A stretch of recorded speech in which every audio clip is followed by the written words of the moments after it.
In the setup for the push-up, we want to make sure the feet are together.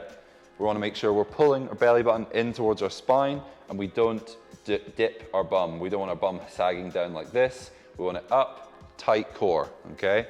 The whole way through the movement, you want to make sure that you're twisting your hands on the ground whilst maintaining that first finger pointing straight forward. That externally rotates the shoulders, and the elbow pit will be facing forwards. Go for another rep.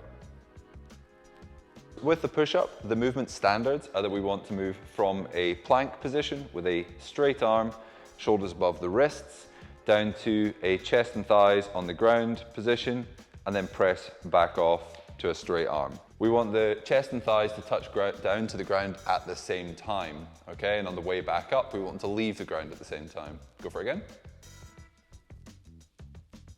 Nice.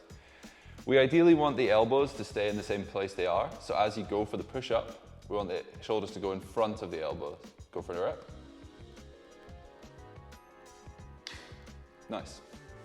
In order to scale the push-ups, the first thing we want to look at is a push-up on an elevated surface.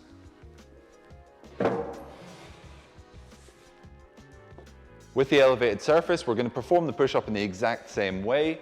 It's just slightly easier. There is less of our body weight pushing through our hands. We're still aiming to come down, touch the bottom of the sternum, down to the edge of the box, or chair or table, and then back up. By changing the height of the box, you can make it easier or harder. Lower box is harder, higher box is easier.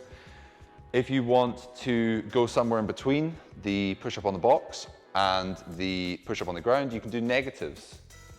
So from the top, lowering down under control. Once you reach the bottom, just come back up to the top, however you need to. If you want to really reinforce the standards of the push-up, you can do a hand release push-up. These were introduced in the CrossFit Games a few years back, and they're a great way of keeping you honest with these. You're going to set up exactly the same as you would for your standard push-up.